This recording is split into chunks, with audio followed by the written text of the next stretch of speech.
Selamat siang Bapak Ibu. Siang. Bagaimana kabar semua hari ini? Baik. Alhamdulillah, puji Tuhan semua baik-baik saja. Saya mengucapkan banyak-banyak terima kasih karena hari ini Bapak Ibu bisa hadir bersama saya dalam obrol santai Bapak Ibu, bincang numerasi. Hari ini saya mengambil topik yaitu tentang koki sehat keluarga. Bagaimana Bapak Ibu menakar gizi seimbang dengan isi piringku. Bapak Ibu, saya mau tanya dulu, Bapak Ibu pernah dengar isi piringku kan? Pernah? Pernah. Ada yang belum? Ada yang belum. Isi piringku itu Bapak Ibu seperti ini. Ini adalah pedoman yang diatur oleh Permendikes Republik Indonesia nomor 41 tahun 2014. Tahun 2014 berarti kira-kira sampai sekarang sudah berapa tahun? 11 tahun ya. Berarti sudah cukup lama pemerintah mengatur pedoman gizi seimbang. Nah, ini yang namanya isi piringku. Bapak Ibu, coba Bapak Ibu perhatian. Slide yang depan ini isi piringku. Ada apa-apa saja di sana Bapak Ibu? Ada nasi, sayuran, buah-buahan. Ada makanan pokok, ada sayur-sayuran. Saya mau tanya, kenapa ya pemerintah itu mau membuat pedoman untuk mengatur-ngatur makanan kita? Dia membuat porsi makanan untuk kita. Kira-kira manfaatnya apa? Kalau penting bagi kita untuk mengetahui porsi yang benar. Kalau tidak, nanti anak-anak kita bisa mengalami kelebihan atau kekurangan gizi. Itu menurut saya. Oke, baik. Ada lagi yang lain?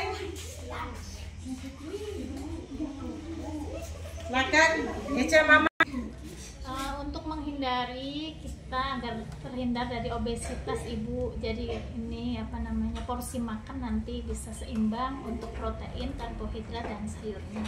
Oke, luar biasa. Banyak jajan yang kurang sehat. Jadi memastikan untuk keluarga mendapat gizi yang seimbang. Oke, baik. Terima kasih.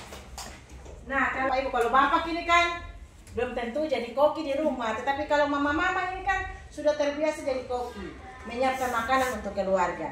Jadi ini sudah tidak asing lagi. Kira-kira saya mau tanya, kalau Bapak Ibu lihat isi piringku, menurut Bapak Ibu kira-kira berapa bagian untuk makanan pokok, berapa bagian untuk sayuran, berapa bagian untuk lauk pauk, berapa bagian untuk buah-buahan? Bapak Ibu bisa jawab, bisa menggunakan proporsi, bisa perbandingan, bisa juga pecahan. Silakan. Bu, kalau diperhatikan dari gambar, sepertinya untuk nasi karbohidratnya itu sepertiga dari seluruh isi piring, isi menu. Sepertiga dari seluruh isi piring. Iya. Oke. Ada lagi? Mungkin 1/6 dari total piring. Oke. Ada lagi? Kira-kira potong untuk lauk pauknya. Oke ya. Ada lagi? Kalau menurut saya, kalau memang di piring itu ada 4 potong, kita harus membagi makanan-makanan itu menjadi pecahan-pecahan di dalam piring dengan cara menggaris piringnya atau seperti apa supaya anak-anak juga lebih paham dengan pecahan. Oke, luar biasa. Ada lagi? Potong bisa untuk sayur, 2 potong untuk yang lain. 2 potong untuk sayur. Oh, oke ya. Kita jawab itu semua luar biasa. Sekarang kita lihat ini porsi yang disarankan untuk isi piringku.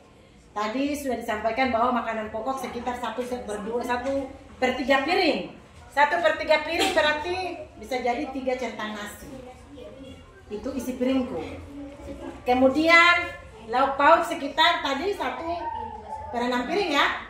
1/6 isi piring, maksudnya sebesar piring. Iya. Itu misalnya 1 potong ikan. Jadi bisa ikan, bisa tempe, tahu, bisa juga ayam, telur ya. Kemudian sayuran itu bisa jadi 1 mangkok. 1 mangkok itu berarti 1/3 piring. Kemudian buah-buahan sekitar 1,5 piring. Bisa jadi pepaya mungkin 2 potong atau jeruk bisa jadi 2 buah. Jadi semua yang disampaikan tadi itu luar biasa. Tepuk tangan dulu. Sudah bisa ya membuat kita makan. Sekarang saya mau tampilkan sesuai pembicaraan tadi, saya mau tampilkan ada ilustrasi pizza ya. Gambar pizza. Pizza ini ada 6 potong, Bapak Ibu perhatian. Menurut Bapak Ibu, kalau tadi isi piringku, kita masukkan dalam pizza 6 potong ini kira-kira berapa potong untuk makanan pokok, berapa potong untuk sayur-sayuran, berapa potong untuk lauk pauk, berapa potong untuk buah-buah. Silakan, Bapak Ibu. 1 potong untuk lauk pauk, 1 potong untuk buah, Ibu Guru. 1 potong untuk lauk pauk, 1 potong untuk buah. Ada lagi? Sayur 2 potong. Menurut Ani Mama berarti ini untuk sayur. Berarti kalau untuk makanan pokok 2 potong untuk kira 2 potong untuk makanan pokok. Berarti kalau kita koneksikan dengan isi piringku, tadi berarti 2 potong untuk makanan pokok, 2 potong ini untuk sayur, 1 potong untuk buah, 1 potong untuk lauk pauk. Ya, berarti ini bisa buat perbandingan dari pizza ini ya dengan isi piringku yang tadi. Oke, luar biasa Bapak Ibu. Kita sudah berbincang-bincang, ternyata Bapak Ibu sudah bisa mulai memahami tentang isi piringku. Kemudian Bapak Ibu sudah bisa buat proporsi, perbandingan atau pecahan. Bapak Ibu sudah luar biasa menjadi koki sehat keluarga. Tepuk tangan dulu Bapak Ibu. Kalau berbicara tentang numerasi Bapak Ibu, numerasi itu bukan kita berbicara tentang angka-angka saja. Jadi kalau orang bilang numerasi itu kadang orang bilang matematika, tetapi sebenarnya bukan. Jadi numerasi itu seperti yang tadi, kita bisa buat proporsi, ya, kita bisa perbandingan, kita bisa buat pecahan. Jadi bukan saja terkait angka-angka, tetapi bagaimana kita masukkan ini di dalam kehidupan sehari-hari kita. Konteks nyata kita yang kita angkat menjadi numerasi. Seperti yang tadi bisa jadi untuk hal-hal yang lain atau termasuk isi piringku yang tadi. Seperti itu. Nah sekarang saya mau tanya, kira-kira setelah berbincang hari ini ada satu hal apa yang akan Bapak Ibu lakukan nanti setelah ini? Mau Bapak Ibu praktekkan di rumah? Gini, ketika anak mengambil nasi, kita ajak mereka membandingkan. Contoh ya Bu ya, nak porsi nasimu nih kira-kira setengah dari sayur yang kamu harus makan loh. Itu aja Bu menurut saya. Kita supaya menjadi semangat untuk anak-anak itu makan atau kita sendiri, kita harus menempelkan gambar-gambar tentang makanan sehat di ruang makan atau di dekat meja, supaya jika kita makan itu terutama anak-anak kita itu yang malas-malas makan, dia menjadi lahap untuk makan karena dengan melihat itu menjadi motivasi buat mereka untuk ada lagi yang bisa lain? makan yang sehat. Luar biasa. Ada lagi? Ada lagi Bu Ibu? Anak saya untuk menakar nasinya berapa dan sayurnya juga berapa, supaya dia bisa membandingkan dia punya makan porsi makan itu, ya, agar dia tidak membuang-buang makanan tersebut. Saya akan coba untuk tanyakan kepada anak saya apakah isi piringnya sudah sesuai dengan gambar isi piringku, dan saya juga akan bilang untuk anak saya untuk dia jelaskan kenapa. Sekian. Oke, luar biasa. Saya akan mencoba mengajak anak-anak untuk membandingkan makanan mereka sesuai dengan isi piring saya atau piringku. Terima kasih. Oke, ada lagi silakan. Begini Bu, tadi lanjut dari gambar buah apa segala macam sayuran. Tetapi dengan adanya kegiatan isi piringku, maka nanti dari gambar-gambar isi piring itu saya nanti di rumah akan menempelkan di ruang makan dan di meja makan agar anakku juga bisa motivasi untuk makan, terutama anakku dan kita semua sekeluarga, supaya jangan salah kaprah tentang makanan yang seimbang itu seperti apa, yang bergizi itu seperti apa. Terima kasih. Oke, baik, terima kasih Bapak Ibu. Jadi tadi kita sudah bertemu dan saya berharap setelah berbincang ini Bapak Ibu mari pulang mulai membangun bincang numerasi bersama anak-anak kita. Kenapa bincang ini penting Bapak Ibu? Karena anak-anak sekarang itu kebanyakan sudah dengan HP. Mereka sudah jarang berbicara dengan orang tua. Nah, bincang numerasi yang hadir, baik itu saya berbincang dengan Bapak Ibu, menanyakan Bapak Ibu tentang keadaan kehidupan kita, maupun saya bincang dengan murid, Bapak Ibu juga di rumah bisa bincang dengan anak-anak. Bincang ini supaya meningkatkan daya pikir anak-anak. Daya pikir ini terkait numerasi.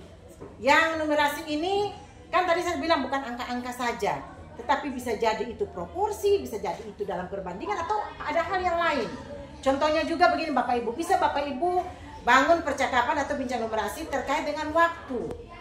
Waktu itu berarti waktu anak-anak belajar, waktu mereka hari-hari di rumah. Apalagi kalau mereka main game, bisa jadi kita bincang, nak, menurut kamu kalau kamu main game 1 hari 1 jam, rasanya apa?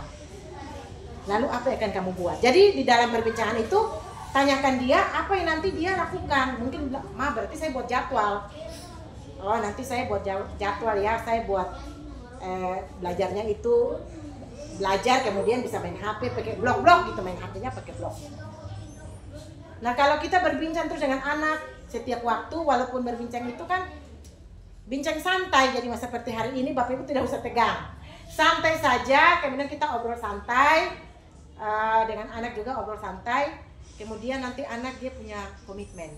Oke baik Bu, nanti saya buat ini. Bapak Ibu juga setelah ini mungkin pulang ada hal yang Bapak Ibu mau lihat, oh nanti saya mau berbincang tentang ini. Apakah anak bagaimana dia punya penilaian? Bapak Ibu bincang numerasi kalau setiap hari kita lakukan dengan anak dalam hal yang sederhana, mungkin kalau ini 10 menit, tapi bisa jadi cuma 5 menit. Kalau setiap hari kita lakukan, itu kita membuat anak itu mampu berpikir, berbicara, mengeluarkan pendapat. Itu yang paling sulit sampai anak-anak sekarang. Mengeluarkan pendapat itu paling sulit.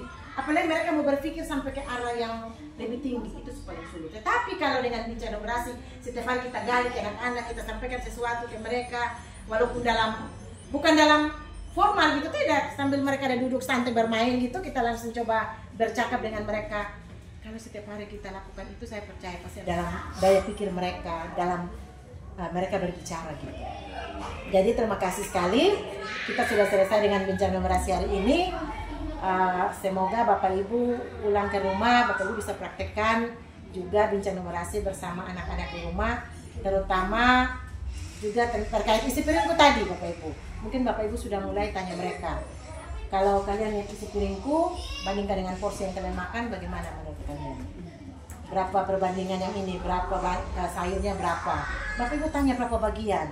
Nanti coba tanya, kira-kira mereka jawab seperti apa? Bisa jadi mereka jawab salah Bapak Ibu. Kalau jawab salah tidak masalah, Bapak Ibu yang kasih benar. Dari situ mereka belajar. Oh ternyata begini ya Pak, Ma ternyata begini. Dan itu juga membuat anak-anak nanti mereka jaga kesehatan Bapak Ibu. Jaga kesehatan mereka. Oke. Terima kasih Bapak Ibu untuk bincang kita kali ini. Semoga dengan bincang-bincang numerasi dengan topik-topik yang lebih menarik, bisa jadi topiknya saya minta dari Bapak Ibu atau nanti saya tentukan sendiri. Oke. Terima kasih Bapak. Selamat siang. Sampai di topik yang lain. Sebentar kita semua. Oke, selesai Bapak Ibu, terima kasih dan